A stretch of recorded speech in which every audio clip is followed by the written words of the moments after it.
Welcome to TradersArmy.com, defending your right to build wealth and preserve capital for generations to come.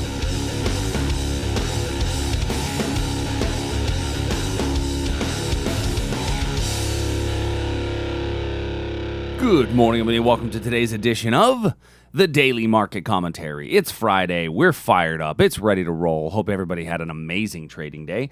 I'm your host, Chuck Fulkerson. Let's go ahead and do what we do each and every day, looking at 10 to 12 futures markets from an educational perspective. Let's go ahead and dive right in. So first one we're looking at here is the S&P 500.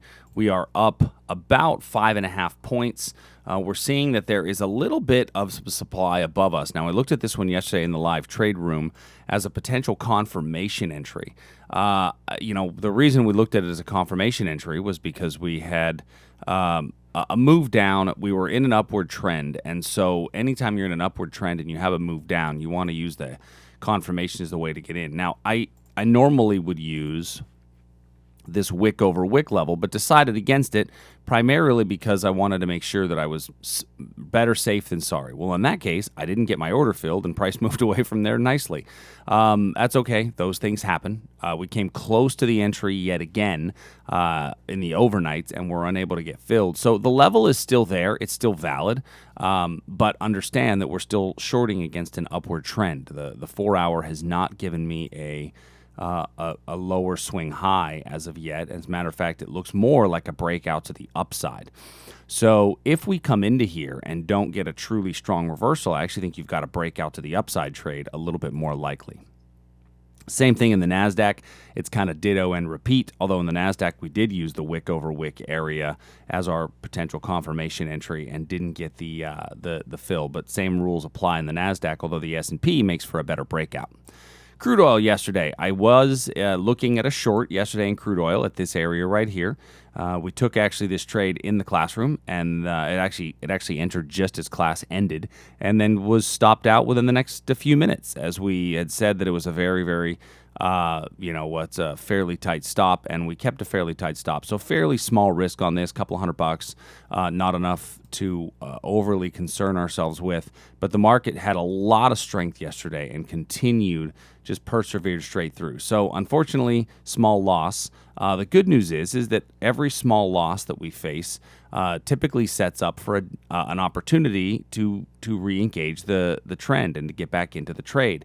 And so that's what I'm looking at. I want to stick to the positive side of those small losses when they happen and use them as potential re-engagement points. And that's what I have here after this parabolic move up on the inventory numbers. So let's keep an eye on that one for today. And then gold. So in gold, we actually had a short entry. We're in this short as of now. So those of you that are riding along with us, you got a little bit of a move down from here. Nice selling pressure on this candle. I don't like the 3 wicks down here that are equal. So if you're so inclined and you're in this thing, you can move your stop down to break even right now, I would say, is a good time to do it. Maybe even below here just to lock in a little bit of profit. Reason being is that we're not getting the reaction I want. Normally I would wait for 6 candles, but with these 3 lower ones being the same, I want to be cautious of that. So I'm going to try to get this video loaded pretty quickly so everyone can hear that. All right, in the bond markets, we had a little rally off of our demand area in bonds, a little bit of basing in front of the zone, but we touched it, got a little bit of a move away. We came back into it, got a 6 candle rule, and then we came back into it again, broke it, and then nothing. And so now we've kind of popped up from there. So I need to remove this level. The level itself was pretty effective, but there was just no real strong bounce off of the zone. So for now, I'm going to not add anything new to the list. I'm going to let this one be at the moment. I think our better opportunity is for price to continue to rally on this, but I don't have any supply levels to stop or demand levels in order to lean on either. In the Aussie, we were looking at a potential kind of breakdown from a rising trend line. We did get a little bit of a breakdown yesterday. I think that we could see this area here act as a breakdown, so just keep an eye on that area today for price coming down from there. And then the euro, we have a little level here, this little wick over wick area here in the euro.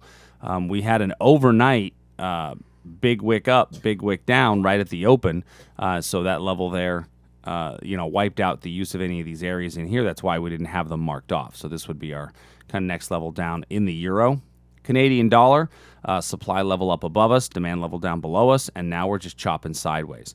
So there will be traders that say, well, we can just go long if it goes above this little range and short if it goes below. And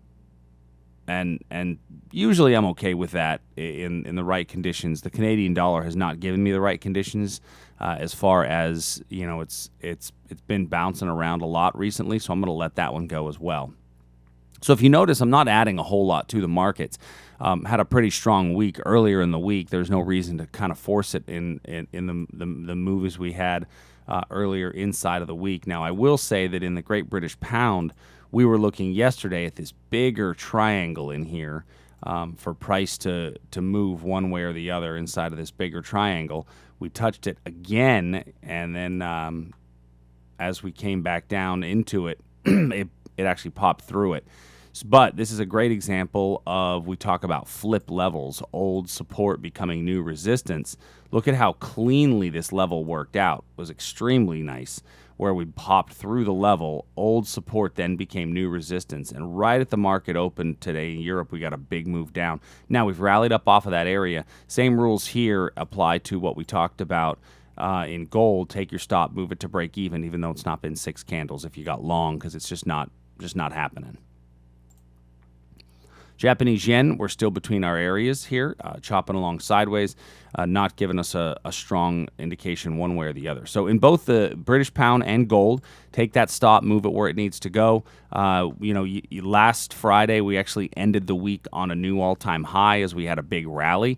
I think that's a possibility as we head into today. Just watch out for a potential breakout above this area if there's some good solid basing that happens in here. We still have the potential for the reversal, but understand it's a confirmation entry because it's higher risk in these markets with lower probabilities. So that's all I have for today. Those of you that are going to join us on Sunday night, make sure you join us Sunday night live trade room where we talk futures and we talk options. Get a chance to join us in there. Go to tradersarmy.com today to learn a bit more. But until tomorrow, everybody, I will talk to you soon. Later.